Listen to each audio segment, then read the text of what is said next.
જય સ્વામિનારાયણ વિદ્યાર્થી મિત્રો, આજે આપણે ગયા લેક્ચરમાં ભણી ગયા હતા વિદ્યુત ડાયપોલનું ક્ષેત્ર. આજે એનું ભૌતિક જે મહત્વ છે એ સમજાવતો ટોપિક છે અધ્રુવીય અણુ અને ધ્રુવીય અણુ.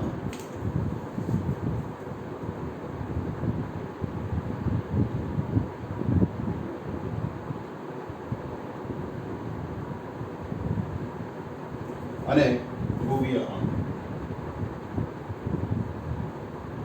તો આ બંનેમાં ડિફરન્સ શું? અધ્રુવીય અણુ અને ધ્રુવીય અણુનો તફાવત. અધ્રુવીય અણુ એટલે જે અણુમાં ધન વિદ્યુતભારનું કેન્દ્ર અને ઋણ વિદ્યુતભારનું કેન્દ્ર એ એક જ સ્થાન ઉપર આવેલું હોય તો એવા અણુને કહેવાય અધ્રુવીય અણુ.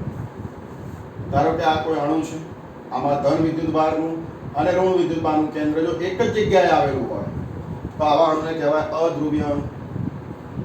ધ્રુવીય અણુ કે જેમાં ધન અને ઋણ વિદ્યુતભાર, એમાં ધન અને ઋણ આ બંનેના જે કેન્દ્રો છે એ અલગ અલગ હોય તો આવા અણુને કહેવાય ધ્રુવીય અણુ. અધ્રુવીય અણુ એમાં ધન અને ઋણ વિદ્યુતભારનું કેન્દ્ર એક જ જગ્યાએ હોય એટલે આનું કાયમી ડાયપોલ મોમેન્ટ એ હંમેશા શૂન્ય હોય. અધ્રુવીય અણુમાં ધન અને ઋણ છૂટા છૂટા હોય એટલે એનું કાયમી ડાયપોલ મોમેન્ટ અશૂન્ય હોય એટલે શૂન્ય હોતું નથી, એટલે કે વિદ્યુત ડાયપોલ મોમેન્ટ અશૂન્ય હોય છે. તો આવી રીતે અધ્રુવીય અણુમાં કાયમી ડાયપોલ મોમેન્ટ શૂન્ય હોય, આમાં કાયમી ડાયપોલ મોમેન્ટ શૂન્ય હોતું નથી. હવે જો આને બાહ્ય ક્ષેત્ર લગાડવામાં આવે, જો આને બહારથી કોઈ ક્ષેત્ર લગાડવામાં આવે તો તમને મિત્રો ખબર છે કે વિદ્યુત ક્ષેત્રની વિરુદ્ધમાં આ ઇલેક્ટ્રોન ઉપર બળ લાગે એટલે ઋણ ડાબી બાજુ જશે અને આ ધન ઉપર ક્ષેત્રની દિશામાં બળ લાગે ધન જમણી બાજુ જશે. એટલે કે ઋણ અને ધન એના કેન્દ્રો છૂટા પડશે એટલે કે આમાં ડાયપોલ પ્રેરિત થશે. અધ્રુવીય અણુ એમાં વિદ્યુત ડાયપોલ મોમેન્ટ પ્રેરિત થશે એટલે કે હવે આનું ડાયપોલ મોમેન્ટ શૂન્ય રહેશે નહીં.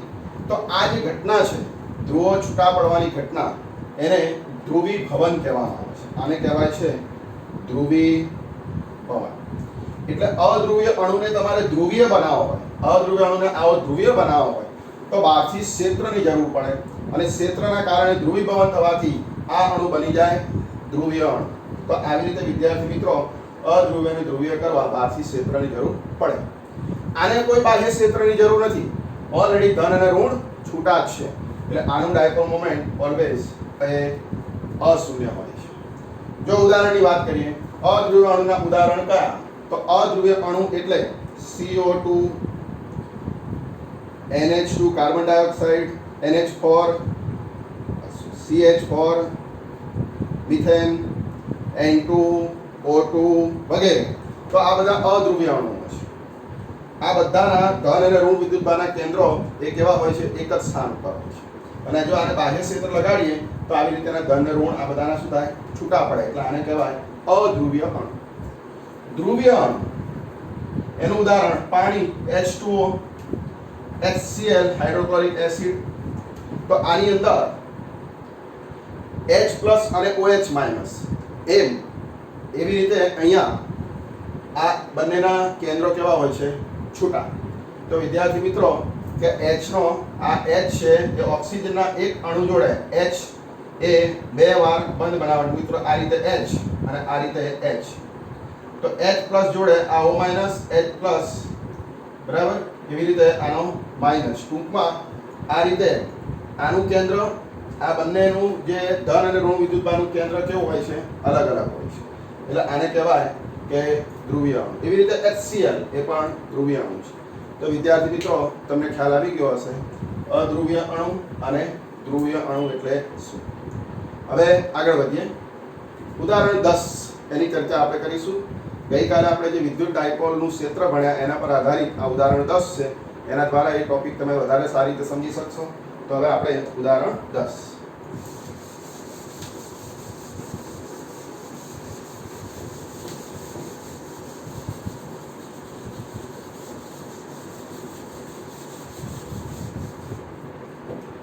ઉદાહરણ 10 ની રકમ આ પ્રમાણે છે વિદ્યાર્થી મિત્રો.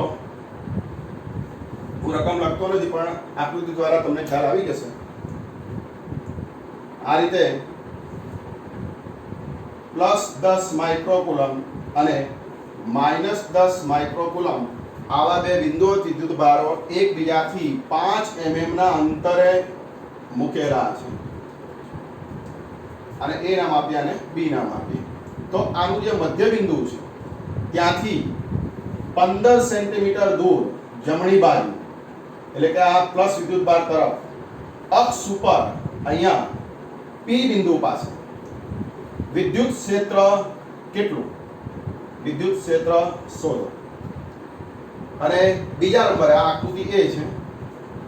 બીજા નંબરે આ રીતે +10 અને -10 માઇક્રોકુલમ વિદ્યુત ભાર એકબીજાથી 5 mm ના અંતરે છે. તો આનું જે મધ્ય બિંદુ છે ત્યાંથી ઉપર એટલે કે વૃષુ રેખા પર 15 સેન્ટીમીટર ના અંતરે આવેલા બિંદુ એટલે કે P બિંદુએ વિદ્યુત ક્ષેત્ર અહીંયા આ ડાયપોલના કારણે કેટલું?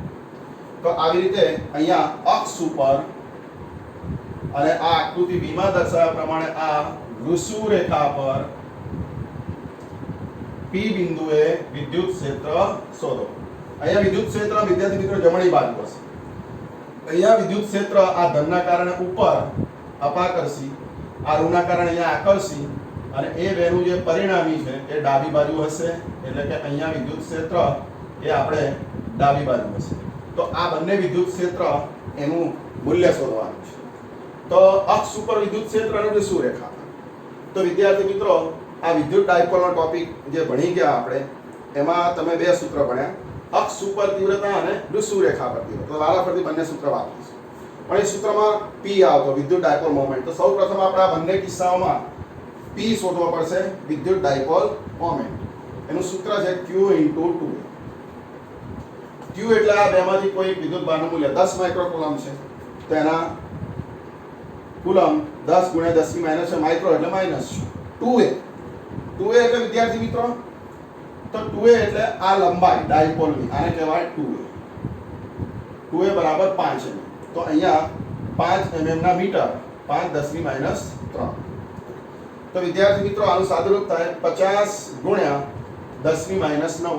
એક બિંદુ કાઢી નાખીએ તો 5 × 10⁻8 એકમ કુલમ મીટર. આ ડાયપોલ મોમેન્ટ છે.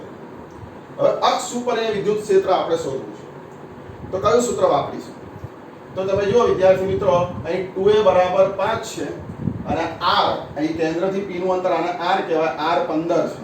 આ r 15 સેમી આ 5 mm કરતા 60 ગણા મોટા કહેવાય. આ બેનો ભાગાકાર કરો તો આના કરતા 30 ગણું મોટું અને આની સાપેક્ષમાં 60 ગણું મોટું. એટલે r is very very greater than a છે. અને જો r is very very greater than a હોય તો વિદ્યુત ક્ષેત્ર શોધવાનું સૂત્ર અક્ષ ઉપર, આ અક્ષ છે એટલે એને ઇંગ્લિશમાં કહેવાય અક્ષિસ એ. તો એનું સૂત્ર ગયા લેક્ચરમાં ભણી ગયા કે 2kp / r3. આ સૂત્ર વાપરી.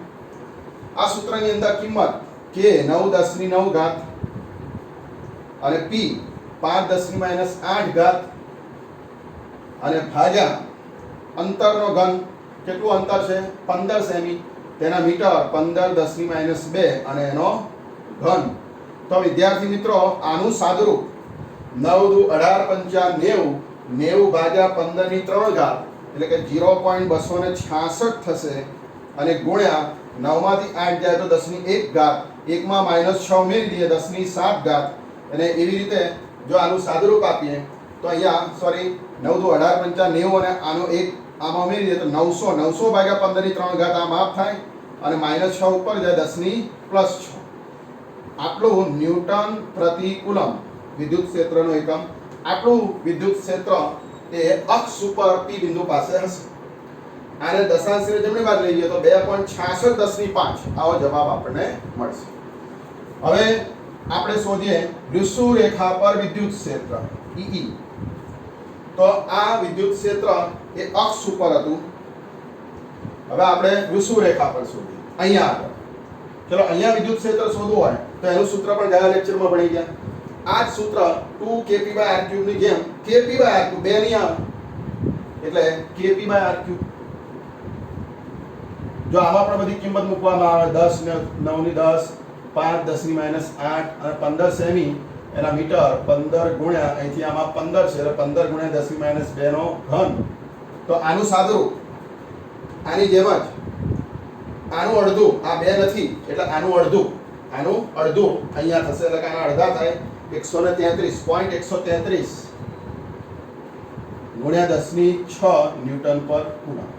તો આવી રીતે વિદ્યાર્થી મિત્રો આપણને આ અક્ષ ઉપર વિદ્યુત ક્ષેત્ર અને આ વૃષુવ રેખા પર વિદ્યુત ક્ષેત્ર આપણને મળશે. બંનેની દિશા કઈ, કદાચ દિશા પૂછાય તો આની દિશા એ જમણી બાજુ છે એટલે કે -q થી +q તરફ એટલે કે ડાયપોલ મોમેન્ટની દિશામાં છે. જ્યારે અહીંયા વિદ્યુત ક્ષેત્ર એ +q થી -q તરફ એટલે કે ડાયપોલ મોમેન્ટ આમ હોય એની વિરુદ્ધ દિશામાં. એટલે આ ડાયપોલ મોમેન્ટની દિશામાં વિદ્યુત ક્ષેત્ર છે, આ ડાયપોલ મોમેન્ટની વિરુદ્ધ દિશામાં. તો આવી રીતે વિદ્યાર્થી મિત્રો આ એક્ઝામ્પલ આપણે ગણી શકીએ. તો આ એક્ઝામ્પલ યાદ રાખવા એટલે કે ગણવા તમારે આ બે સૂત્રો યાદ રાખવા જરૂરી છે. અક્ષ ઉપર વિદ્યુત ક્ષેત્ર અને વૃષુવ રેખા પર વિદ્યુત ક્ષેત્ર. તો આ બે જવાબ તમે મેળવી શકશો. તો વિદ્યાર્થી મિત્રો આશા રાખું છું કે તમે આ ટોપિક એટલે કે આ દાખલો તમે સમજી ગયા હશો. ચલો હવે આગળ વધીએ. નેક્સ્ટ ટોપિક છે ટોર્ક.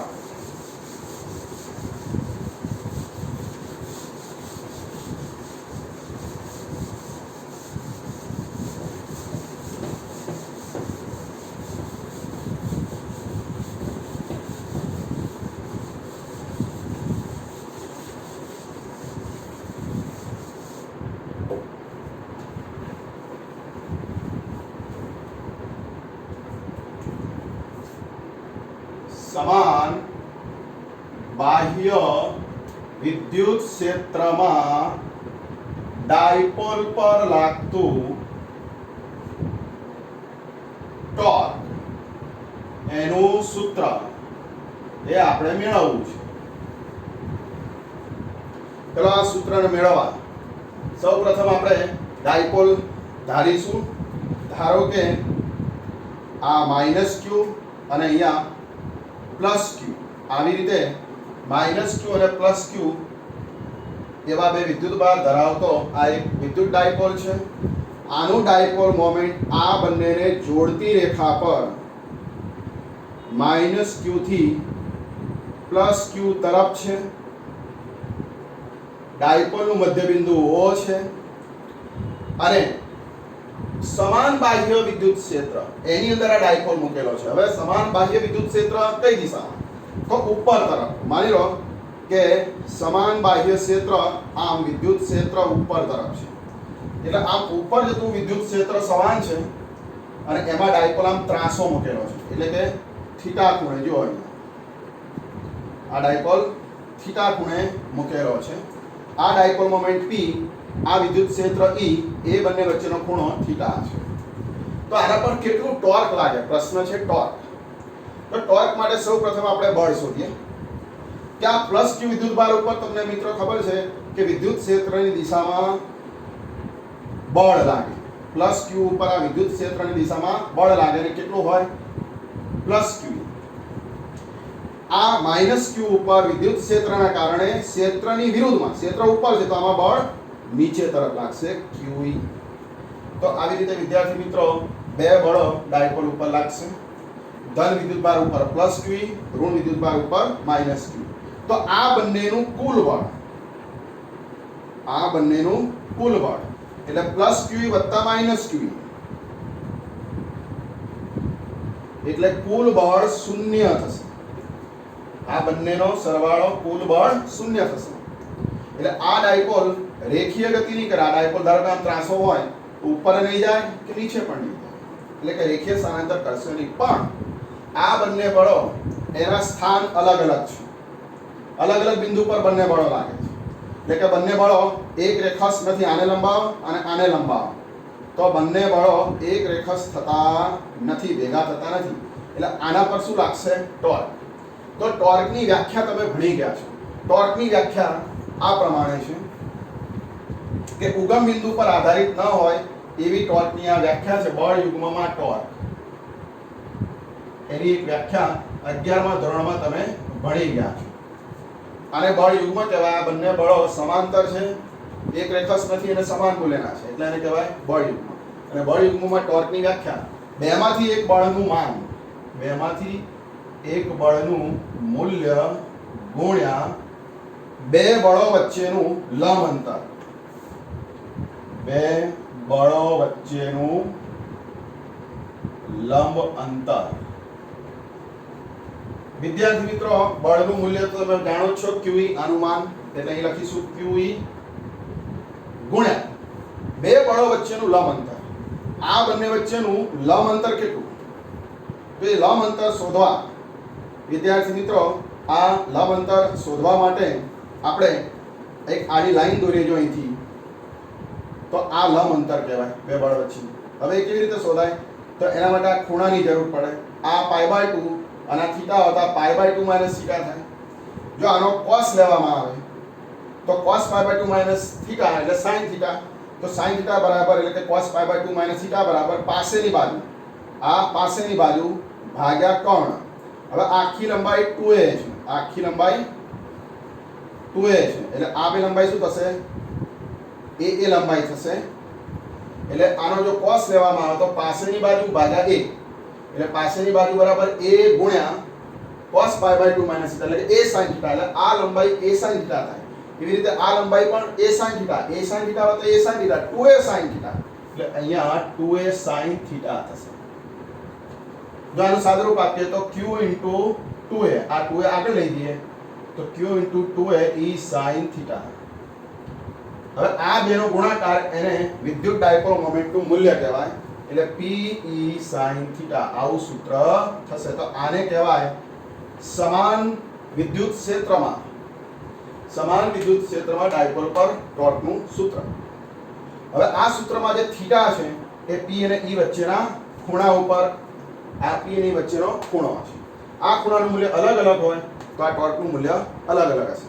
જો થીટા 0 હોય એટલે કે આ ડાયપોલ ક્ષેત્રને સમાંતર હોય, આ રીતે મેં પેન મૂકી એ પ્રમાણે ડાયપોલ આમ ઊભો હોય તો થીટા 0 થાય, ટોર્ક 0 થાય.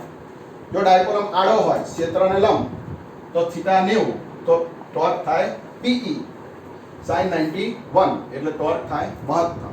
તો આવી રીતે ટોર્કનું મૂલ્ય આપણે શોધી શકીએ. પણ ટોર્કની દિશા કે તો અહીંયા ટોર્કની દિશા આ પૃષ્ઠને લંબ અંદરથી બહાર તરફ હોય છે. આ ટોર્કની દિશા પૃષ્ઠને લંબ, આ સમતલને લંબ, બહાર અંદરથી બહાર તરફ હોય છે. હવે વિદ્યાર્થી મિત્રો, P ક્રોસ E ની દિશા, P આમ છે, E આમ છે. હવે જમણા હાથનો સ્ક્રૂનો નિયમ કે P ક્રોસ E ની દિશા શોધવી હોય તો લંબ રૂપે સ્ક્રૂ મૂકવાનો P અને E થી બનતા સમતલને, એટલે સ્ક્રૂને P થી E તરફ ઘુમાવવાનો, P આમ અને E ઉપર, એટલે સ્ક્રૂને વિષમગળી ફેરવવાનો, સ્ક્રૂ બહાર આવશે. એટલે ટોર્કની દિશા એ અંદરથી બહાર તરફ. ક્યારે? P ક્રોસ E હોય ત્યારે. એટલે આપણે આ સૂત્રને લખીશું સદિશ P ક્રોસ સદિશ E, આવી રીતે લખીશું. E ક્રોસ P નહીં. જો તમે E ક્રોસ P લખો તો ટોર્કની દિશા અંદર તરફ થઈ જાય, જે આનાથી વિરુદ્ધ થાય એટલે ખોટું પડે. તો વિદ્યાર્થી મિત્રો, તમને ખ્યાલ આવી ગયો હશે કે આ બાહ્ય ક્ષેત્રની અંદર ડાયપોલ થીટા ખૂણે મૂકીએ એટલે કે P અને E વચ્ચેનો ખૂણો થીટા હોય તો ટોર્કનું સૂત્ર થાય સદિશ P ક્રોસ સદિશ E. અને આવી રીતે વંચાય સદિશ ટાઉ બરાબર સદિશ P ક્રોસ સદિશ E, અથવા એનું મૂલ્ય ટાઉ બરાબર PE sin થીટા. તો વિદ્યાર્થી મિત્રો, 2 માર્ક્સની અંદર આ પ્રશ્ન પૂછાય તો તમારે આ રીતે આ સૂત્રને સાબિત કરવાનું. બીજું કે આ ટોર્કના કારણે થશે શું? આ ટોર્ક આ ડાયપોલ પર લાગે તો આ ડાયપોલની સ્થિતિમાં શું ફેરફાર થશે? તો જો ડાયપોલ આમ ત્રાંસો હશે તો આ ટોર્કને કારણે ડાયપોલ વિષમગળી દિશામાં ભ્રમણ કરશે, આમ ભ્રમણ કરશે. એટલે કે ડાયપોલ ક્ષેત્રને સમાંતર થવા પ્રયત્ન કરશે. એટલે આ ડાયપોલ એ ટોર્કના કારણે વિષમગળી દિશામાં ભ્રમણ કરશે. તમને મિત્રો ખ્યાલ આવી ગયો હશે. તો આવી રીતે સમાન વિદ્યુત ક્ષેત્રમાં ડાયપોલ પર ટોર્કને આપણે સમજી શકીએ. હવે થોડાક આગળ વધીએ. અહીંયા ક્ષેત્ર કેવું હતું વિદ્યાર્થી મિત્રો?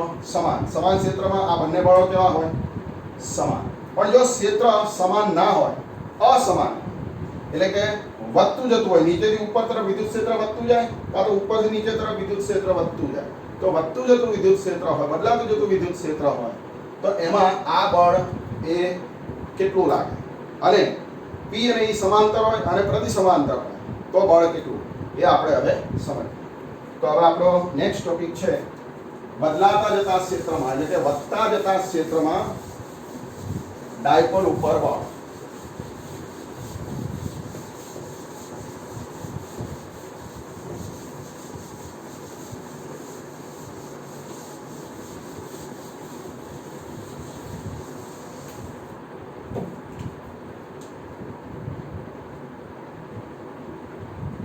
વિદ્યુત ક્ષેત્ર સમાન ન હોય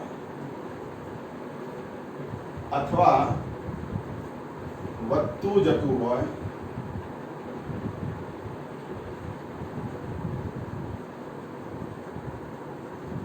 ત્યારે બળ.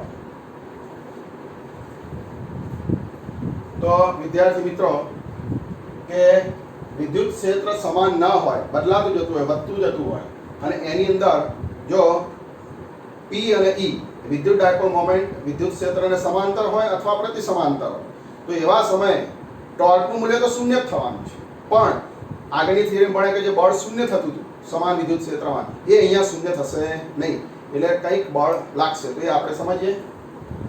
પ્રથમ કિસ્સો આપણે લઈએ. માની લો કે આ +q અને આ -q, આ વિદ્યુત ડાયપોલ છે. આનું ડાયપોલ મોમેન્ટ તમને વિદ્યાર્થી મિત્રો ખબર છે -q થી +q ની દિશામાં હોય.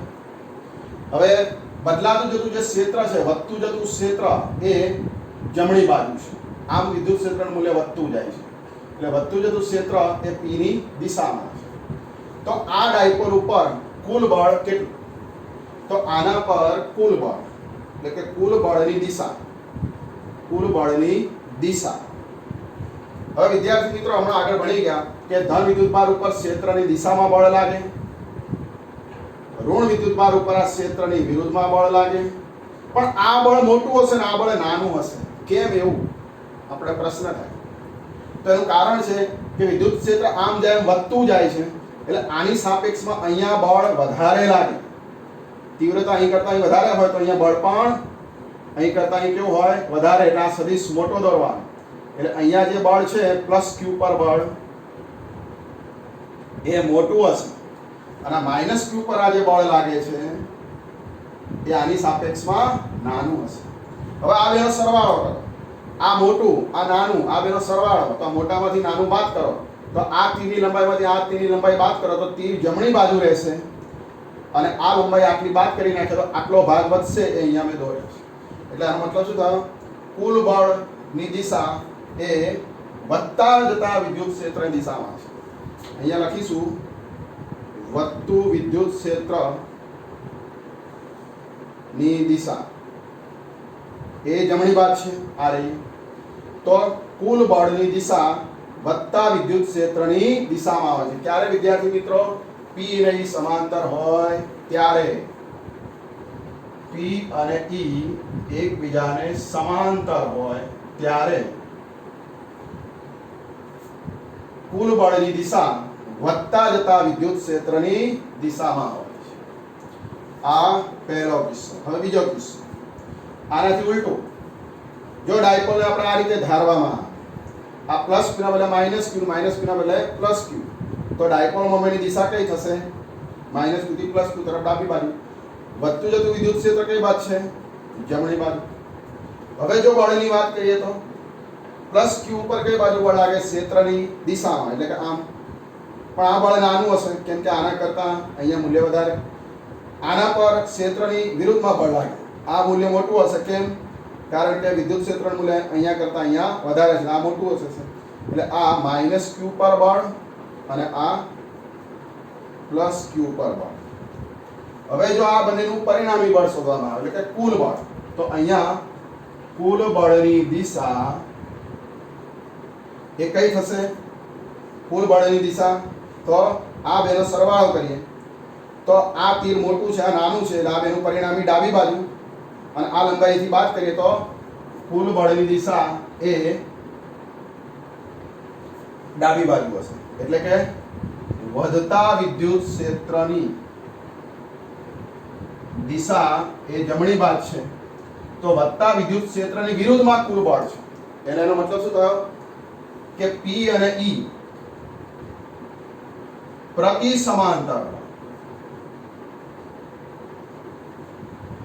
આ P ડાબી બાજુ છે, E જમણી બાજુ છે, આ બંને પ્રતિ સમાંતર, ત્યારે કુલ બળની દિશા વધતા વિદ્યુત ક્ષેત્રની વિરુદ્ધમાં. એનો મતલબ કે ઘટતા વિદ્યુત ક્ષેત્રની દિશામાં હશે. ઘટતા વિદ્યુત ક્ષેત્ર, આમ વધતું વિદ્યુત ક્ષેત્ર તો આમ ઘટતું વિદ્યુત ક્ષેત્ર કહેવાય. એટલે આ બળની દિશા, આ બેનો સરવાળો એ ઘટતા વિદ્યુત ક્ષેત્રની દિશામાં હશે.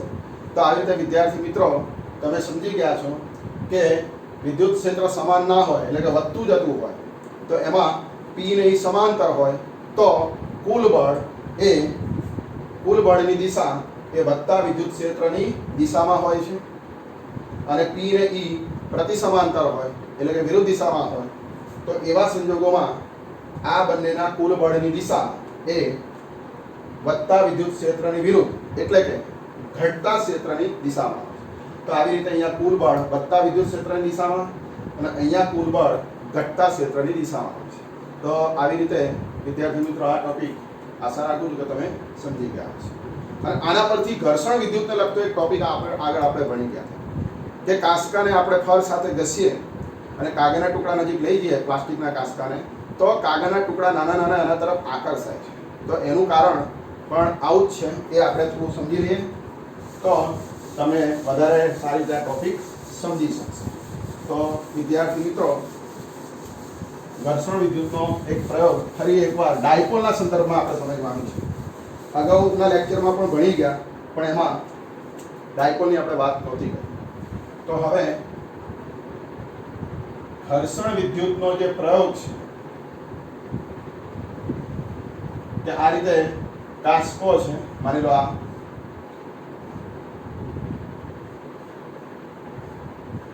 કાંસકો છે એવું આપણે ધારી લઈએ. આ કાંસકો છે અને એનો અણીવાળો ભાગ છે કાંસકાનો. આને ફર સાથે ઘસવામાં આવે તો આના પર પ્લાસ્ટિકનો સળિયો છે, એટલે કે પ્લાસ્ટિકનો કાંસકો છે, અને આ ફર સાથે ઘસતા આના પર ઋણ વિદ્યુત ભાર પ્રેરિત થાય. એ વિદ્યાર્થી મિત્રો તમને ખ્યાલ છે કે આના પર વિદ્યુત ક્ષેત્ર ઋણ જમા થાય કાંસકા ઉપર, પ્લાસ્ટિકના કાંસકા. હવે આ ઋણ વિદ્યુત ક્ષેત્ર અસમાન છે, એટલે આનું વિદ્યુત ક્ષેત્ર આવું અસમાન હશે, આવું અસમાન વિદ્યુત ક્ષેત્ર હશે. એટલે કે કાંસકાનું જે વિદ્યુત ક્ષેત્ર આ ઋણ વિદ્યુત ભારના કારણે એ અસમાન હશે અને એની દિશા ઋણ તરફ હશે, અંદર તરફ. ઋણ એટલે ત્રિજ્યાવર્તી દિશામાં ઋણનું વિદ્યુત ક્ષેત્ર અંદર જતી દિશામાં, એટલે અસમાન ક્ષેત્ર અંદર જતી દિશા. હવે કાગળનો ટુકડો, આ કાગળનો ટુકડો છે, એને આ કાંસકાની નજીક મૂકવામાં આવે તો આ કાંસકાની નજીક મૂક્યા કાગળનો ટુકડો એ તટસ્થ હોય. પ્રારંભમાં આ તટસ્થ હોય, એટલે જેટલો ધન એટલો ઋણ વિદ્યુત ભાર. હવે આ ઋણ છે એ આમાં રહેલા ઋણ ઉપર અપાકર્ષી બળ લગાડે, એટલે દૂર જાય અને ધન વિદ્યુત ભાર અહીંયા સ્થિર થાય, એટલે કે અહીંયા મુક્ત થાય. એટલે આ ડાયપોલ, આ જે કાગળનો ટુકડો ડાયપોલ તરીકે વર્તે. ટૂંકમાં આમાં ડાયપોલ પ્રેરિત થાય, ધન અને ઋણ છૂટા પડે છે. હવે અહીંયા વિદ્યુત ક્ષેત્રનું તીવ્રતા વધારે છે, એટલે આ ઋણ વડે આ ધન ઉપર આકર્ષી બળ વધારે લાગશે. આ ઋણ ઉપર અપાકર્ષી બળ એ ઓછું લાગશે, કારણ કે અહીંયા વિદ્યુત ક્ષેત્ર આની સાપેક્ષમાં ઓછું પ્રબળ છે, એટલે અહીંયા બળ ઓછું અને અહીંયા બળ વધારે. એટલે પરિણામી બળ, આ બંનેનું પરિણામી બળ તે બળ લાગશે ઉપર, એટલે કાગળનો ટુકડો કાંસકા તરફ આકર્ષાય છે અને કાગળના ટુકડા કાંસકા સાથે ચોંટી જાય છે. તો આવી રીતે વિદ્યાર્થી મિત્રો કાંસકાનું વિદ્યુત ક્ષેત્ર અસમાન હોય છે, નીચેથી ઉપર તરફ જતા વધતું જતું હોય છે, એટલે કાગળનો ટુકડો કાંસકા તરફ આકર્ષાય છે. પ્લાસ્ટિકનો કાંસકો હોવો જરૂરી છે, લોખંડનો નહીં. આ પ્લાસ્ટિકનો હોય તો જ આ શક્ય બને. એટલે પ્લાસ્ટિકના કાંસકાને ફર સાથે ઘસી કાગળના ટુકડા નજીક લઈ જતા કાગળના ટુકડા કાંસકા તરફ આકર્ષાય. તો એવું આપણે આ પ્રયોગની અંદર સમજ્યા. તો આશા રાખું છું કે વિદ્યાર્થી મિત્રો આજના દરેક ટોપિક તમે સમજી ગયા હશો. તો ટેક્સ્ટબુકમાંથી નોટની અંદર આ દરેક ટોપિકના જવાબો એ લખશો અને તૈયાર કરશો. તો આજે આટલું રહેવા દઈએ છીએ. ત્યાં સુધી આટલું તૈયાર કરવું. તો નેક્સ્ટ લેક્ચરમાં જે નવો ટોપિક આવતો હશે એની ચર્ચા આપણે કરીશું. જય સ્વામિનારાયણ.